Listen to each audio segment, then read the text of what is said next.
Welcome to Debunk Doctrine. సత్య సిద్ధాంతాలు అనేటువంటి దానికి మీకు స్వాగతం తెలియజేస్తూ ఉన్నాం. Today we will learn about salvation. ఈరోజు మనం రక్షణ అనే దాని గురించి నేర్చుకుందాము. Salvation is the way a person who is a sinner can go to heaven. రక్షణ అంటే పాపి అయినటువంటి వ్యక్తి క్షమించబడి పరలోకానికి వెళ్ళగలడు. దాని గురించి రక్షణ. Everyone is a citizen of some country on the earth.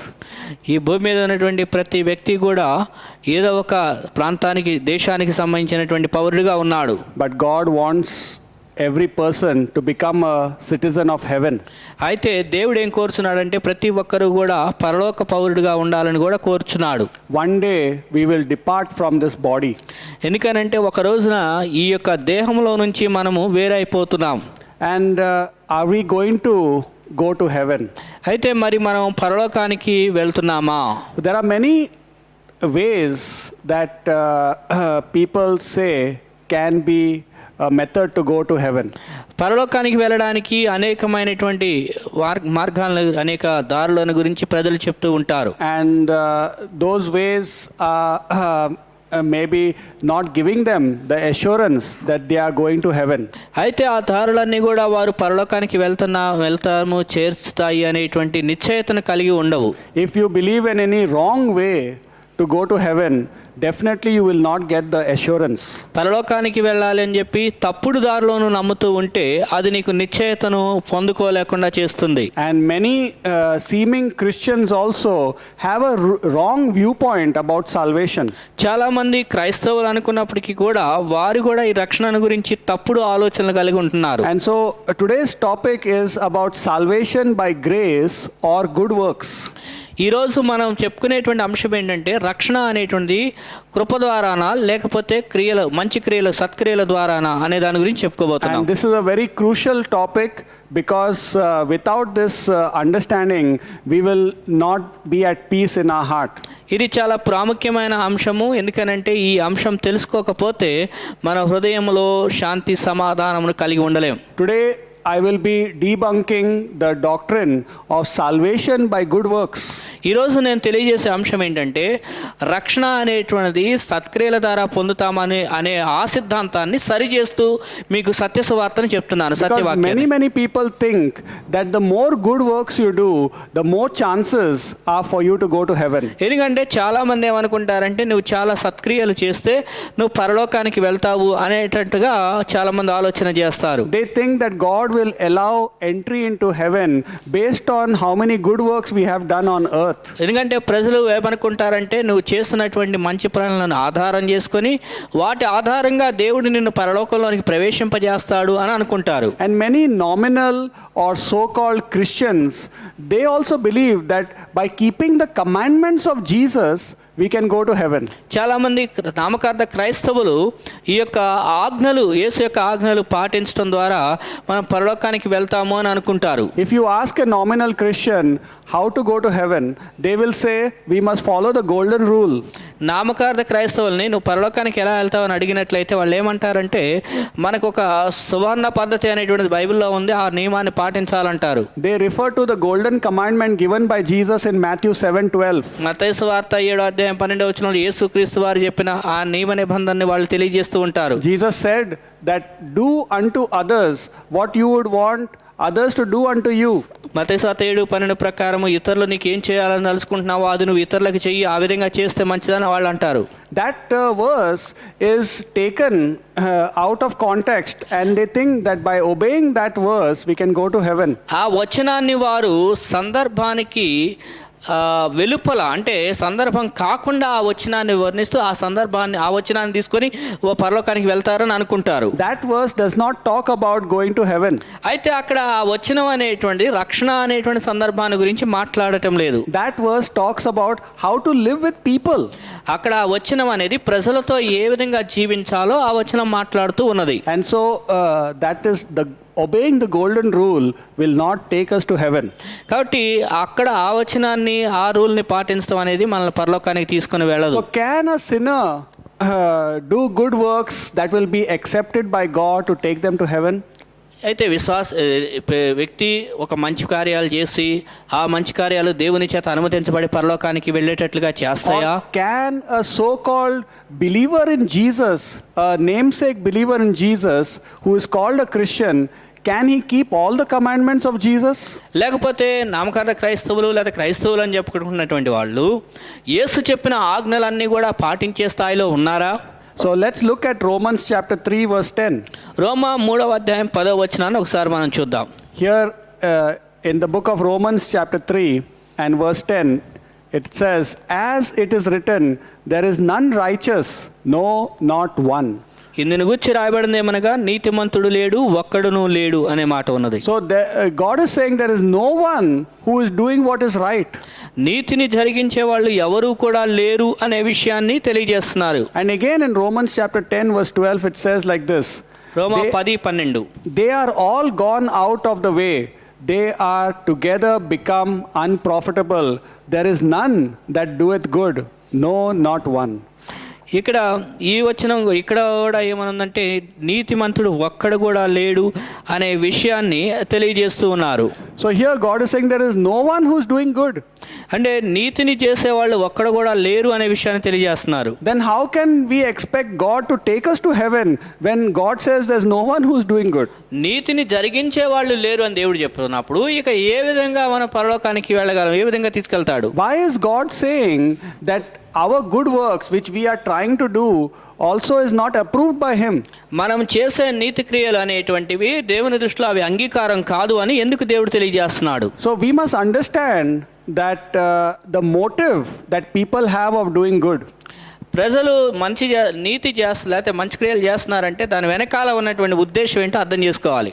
God is saying that people are doing good, but they are not doing good the way I want them to do good.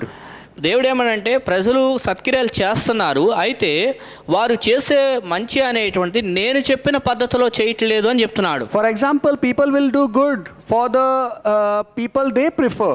కొంతమంది నీతి చేస్తారు, మంచి చేస్తారు. ఎలా ప్రజలు చేస్తారంటే వాళ్ళకి ఇష్టమైనటువంటి వారి పట్ల చేస్తారు, వాళ్ళకి ఇష్టమైనది చేస్తారు. But they will not do good for the beggar on the street.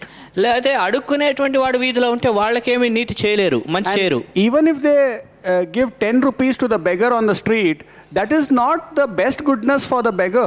ఒకవేళ అడుక్కునేటువంటి వానికి వీధిలో 10 రూపాయలు ఇస్తే అది శ్రేష్టమైనటువంటి మంచితనం ఏం కాదు. Suppose God says, I want you to take this beggar to your home, give him a bath, buy new clothes for him. ఉదాహరణకి దేవుడు ఈ విధంగా చెప్పాడు అనుకుందాం, ఆ అడుక్కునే వ్యక్తిని, పేదవాడిని నువ్వు తీసుకువెళ్ళి ఇంటికి తీసుకెళ్ళి స్నానం చేయించి ఆ ఇంట్లో నీ దగ్గర కొత్త బట్టలు ఇచ్చి చెయ్యి అని దేవుడు చెప్పాడు అనుకుందాం. But you say that I cannot do. నువ్వు అంటావు లేదు అది నేను చేయలేను అంటావు. And that is why God is saying there is none that doeth good. అందుకనే దేవుడు ఏమంటే నీతిమంతుడు లేడు అక్కడ కూడా అని అంటున్నాడు. We do good the way we think is right. మనం మంచి చేసినా కూడా ఎలా చేస్తామంటే మనం అనుకున్న విధానంలో అది మంచి అనుకుని అది చేస్తాం. We don't do the best goodness that is approved by God. దేవుని చేత ఆమోదించబడినటువంటి మంచి అనే నీతిని మనం జరిగించాలి. That is why Romans 3:10 says there is no one who is righteous, no, not one. అందుకనే రోమా 3:10లో నీతిమంతుడు ఒక్కడు కూడా లేడు అనే విషయాన్ని తెలియజేశాడు. Why God does not accept our good works? దేవుడు ఎందుకని మన నీతి క్రియలను అంగీకరించడు? Because our good works have some selfish motives to it. ఎందుకని అంటే మన నీతి క్రియలు అనేది మనం జరిగించినా దానికి స్వార్థపూరితమైన ఉద్దేశాలు కొన్ని ఉంటాయి. Maybe I will do good for people so that I can get recognition. బహుశా నేను ప్రజల పట్ల మంచి చేశానంటే ప్రజల దృష్టిలో ఒక గుర్తింపు పొందుతాను అనే విధానంలో చేస్తాం. I want a name for myself that I have done so much good and charity for people. ప్రజల కొరకు నేను ఈ విధంగా గొప్ప కార్యాలు చేశానని పేరు సంపాదించుకోవాలని చేసేదిగా ఉంటది. I want some favors from that other person, that's why I'm doing good. లేకపోతే నేను మంచి చేస్తున్నా అంటే అవతల వ్యక్తి నుంచి ఏదో ఆశపడి చేసేటువంటిదిగా ఉంటున్నది. You see, our good works are mixed with the sin of selfishness. అంటే మనం చేసే మంచి క్రియలు అనేవి స్వార్థపూరితమైనటువంటి దాని పాపంతో మిళితమైన మంచి క్రియలుగా ఉంటున్నాయి. And there is sin in us when we do good. That's why our good is not pure good, it is mixed with sin. అలాగే మనం మంచి చేసినప్పటికీ అది అందులో పాపం అనేది మిళితమై ఉంటుంది కాబట్టి ఆ సత్క్రియలు పవిత్రమైన స్వచ్ఛమైన నీతి క్రియలు అని అనటానికి ఆధారం లేదు. If you study the Bible correctly, you will come to the conclusion that God does not approve of our good works to take us to heaven. నువ్వు బైబిల్ సరిగా అర్థం చేసుకుంటే, అది చదివితే అర్థం చేసుకుంటే తెలిసేది ఏంటంటే మన నీతి క్రియలు దేవుడు ఆమోదించడు, మన మంచి క్రియలు దేవుడు ఆమోదించడు అనే విషయం అర్థమవుతుంది. Don't get me wrong, I'm not saying you cannot do good works. నువ్వు మంచి క్రియలు చేయకూడదని నేను చెప్పట్లేదు, ఆ విషయంలో నువ్వు నన్ను తప్పుగా అర్థం But చేసుకోవద్దు. what I'm saying is that you must not bank on your good works to take you to heaven and give you salvation.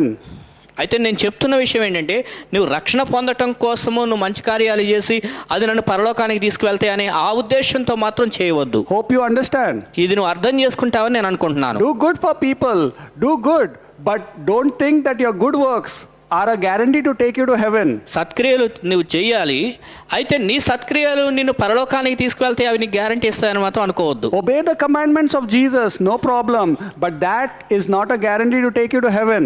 దేవుని యొక్క ఆజ్ఞ, యేసు చెప్పిన ఆజ్ఞలు పాటించు, కానీ అవి పరలోకానికి తీసుకువెళ్ళడానికి అది నీకు గ్యారంటీ కాదు. And so good works are not a 100% guarantee to take you to heaven. కాబట్టి నీతి క్రియలు లేదా మంచి క్రియలు అనేటువంటి సత్క్రియలు పరలోకానికి తీసుకెళ్ళడానికి నీకు 100% గ్యారంటీ కాదు. So how does a person go to heaven then?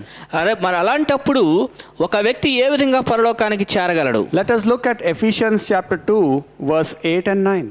ఎఫెసీ 2వ అధ్యాయము 8-9 వచనాలు చూద్దాం. Here in this verse the apostle Paul is saying, for by grace are ye saved through faith, and that not of yourselves, it is the gift of God, not of works, lest any man should boast.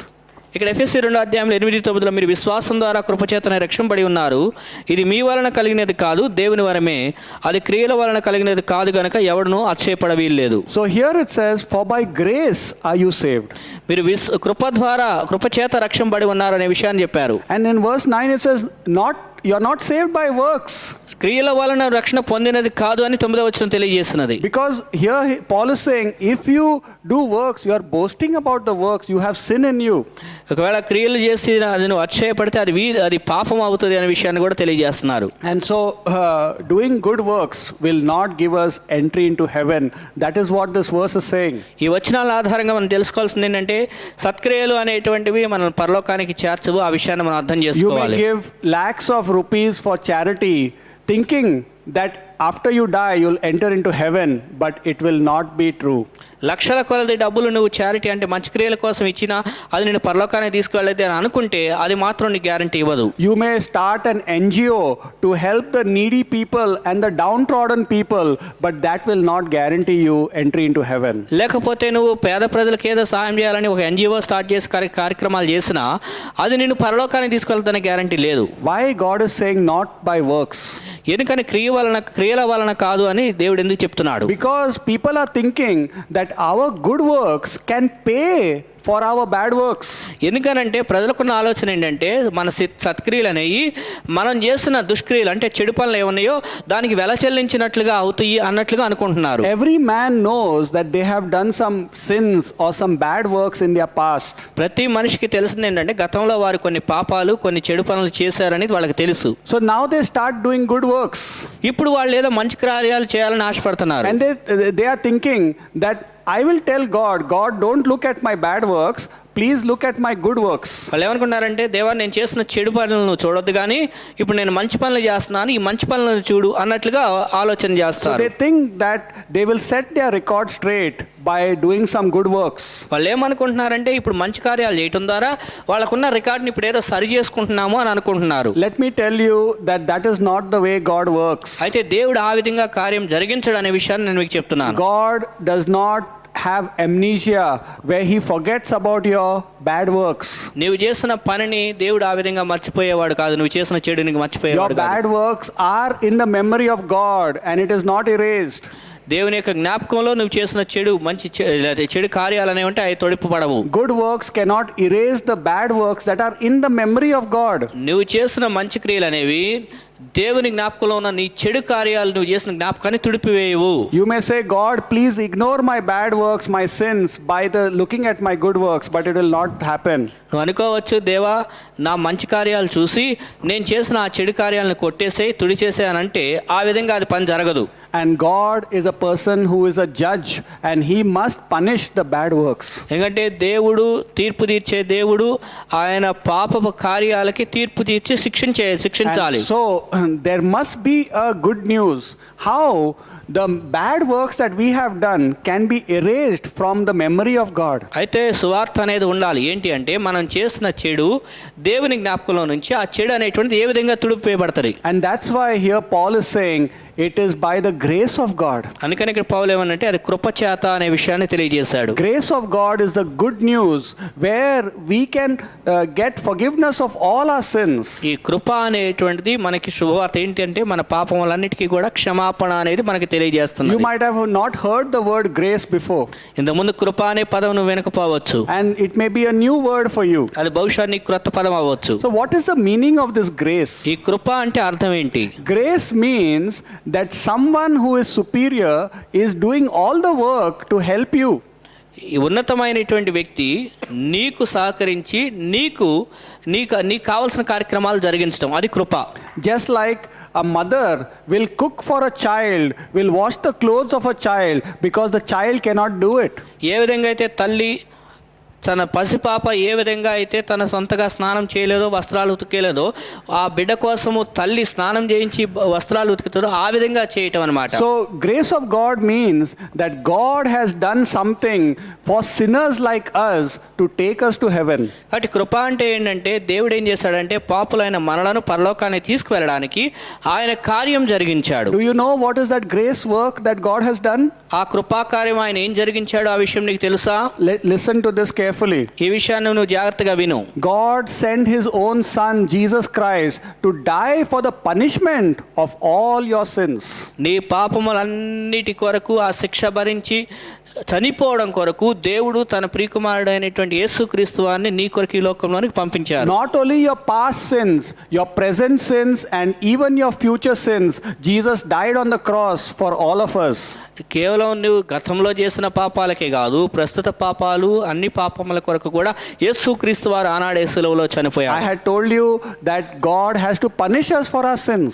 నేనేం చెప్పానంటే పాపముల విషయంలో దేవుడు శిక్ష కలిగించాలి అనే చెప్పాను. But the grace of God is so marvelous that instead of punishing you and me, God punished his own son Jesus Christ on the cross. అయితే దేవుని కృపాకార్యం గొప్పది. దేవుడు గొప్పవాడు. ఏంటంటే మనల్ని శిక్షించవలసిన బదులుగా దేవుడు తన ప్రియకుమారుడైన యేసుక్రీస్తు వారిని ఆ సిలువలో శిక్షించాడు. And Jesus Christ buried all our sins and then he rose again after 3 days. యేసుక్రీస్తు వారు మన పాపములన్నిటినీ సమాధి చేశారు. తర్వాత 3వ రోజున ఆయన తిరిగి లేచాడు. And because he was God, he was able to rise up after 3 days. ఆయన దేవుడు కాబట్టే 3వ రోజున తిరిగి లేవగలిగిన వాడుగా ఉన్నాడు. And so Jesus Christ is the one who became your savior and your sin bearer. యేసుక్రీస్తు వారు నీ పాపములు భరించిన వాడుగాను నీ రక్షకుడుగాను అయ్యాడు. You say, why can't I pay for my punishment?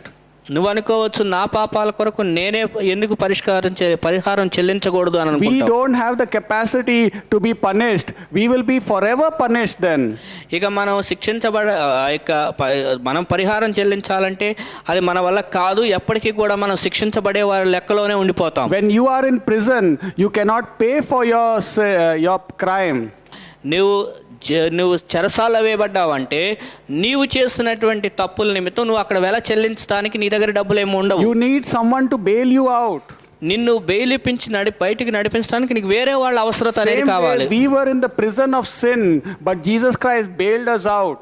అలాగే మనము కూడా యొక్క పాపం అనేటువంటి చెరసాల్లో ఉండగా యేసుక్రీస్తు వారు మనలను బెయిల్ లాగా బయటికి తీసుకొచ్చారు. So how can you receive this grace of God?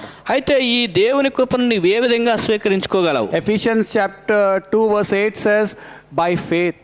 ఇక్కడ ఎఫెసీ 2:8 ఉందంటే విశ్వాసము ద్వారా అనే మాట ఉంది. And so you must believe that Jesus Christ died for your sins. యేసుక్రీస్తు వారు నీ పాపముల కొరకు చనిపోయారు అనే విషయాన్ని నువ్వు విశ్వసించాలి. That is faith. అది విశ్వాసం. You don't see Jesus Christ right now. This work happened almost 2000 years back. యేసుక్రీస్తు వారు ఇప్పుడు సిలువేయబడటం నువ్వు చూడవు, యేసుక్రీస్తు వారిని ఇప్పుడు చూడడం, ఎందుకంటే ఇది 2000 సంవత్సరాల క్రితం జరిగిన విషయం. When you don't see something and you believe, that is faith. ఎప్పుడైతే నువ్వు చూడని దాన్ని నమ్ముతావో అదే విశ్వాసం అయి ఉంటుంది. And so once you believe, what you have to do? అయితే నువ్వు విశ్వసించిన తర్వాత నువ్వేం చేయాలి? Look at Romans chapter 10 and verse 9. Roma 10:9. Here it tells you clearly another point about how you can be saved.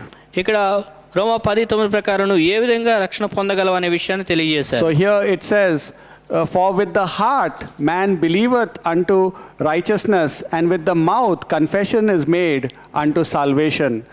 In Romans chapter 10 verse 10.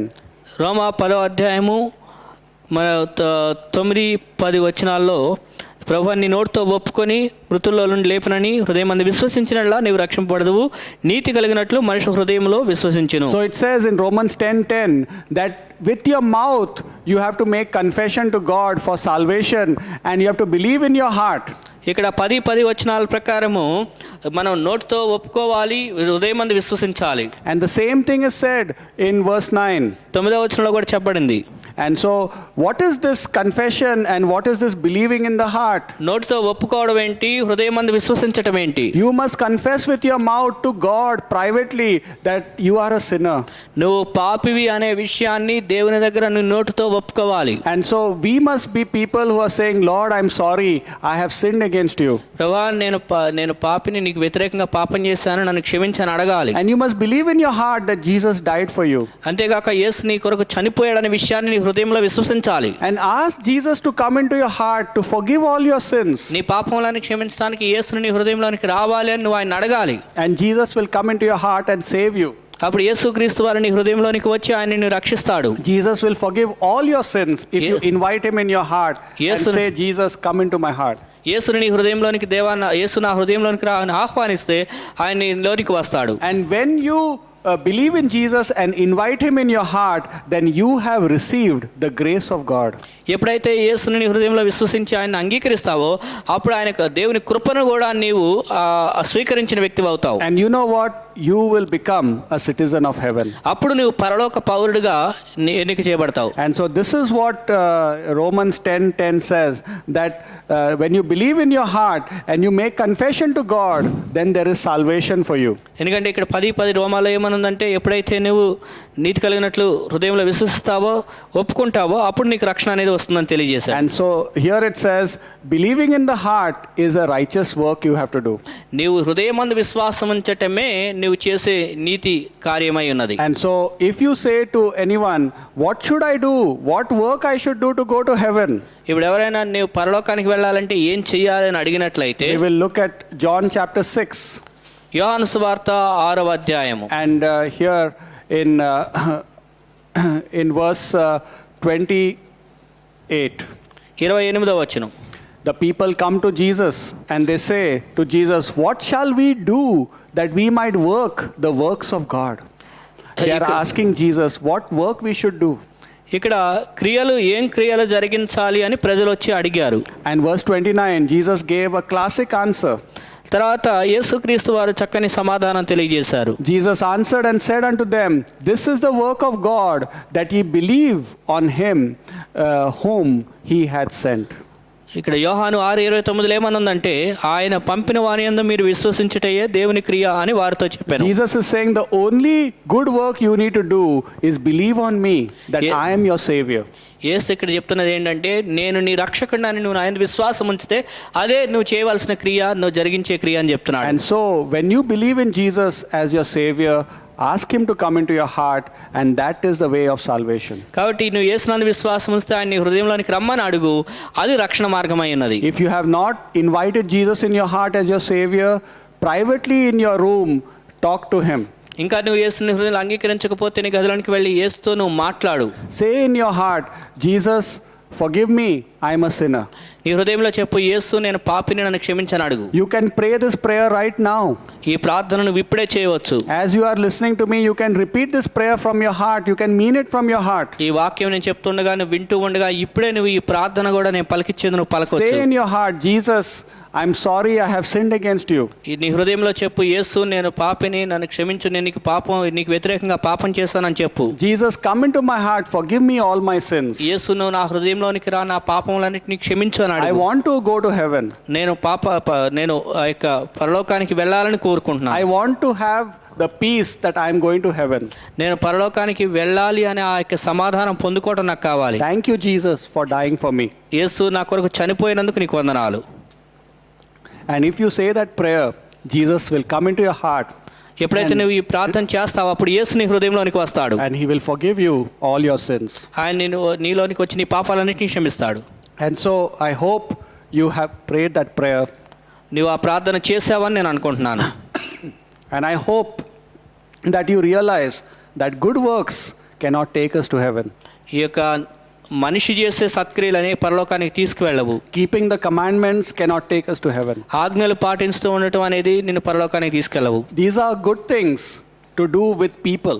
అవి ప్రజల పట్ల ప్రజలకు చేయడానికి అవి మంచి అయి ఉంటాయి. Those are good things to be a good Christian. అవి మంచి క్రైస్తవుడు అని అనిపించుకోవడానికి, మంచి క్రైస్తవుడిగా ఉండడానికి అవి మంచివి. But the way of salvation is by the grace of God. అయితే రక్షణ మార్గం అనేటువంటిది దేవుని యొక్క కృప ద్వారా మాత్రమే జరుగుతుంది. And the grace of God is come to you through Jesus Christ. దేవుని కృప అనేటువంటిది యేసుక్రీస్తు వారి ద్వారా నీ దగ్గరికి వచ్చింది. Amen. Amen. Thank you. Thank you.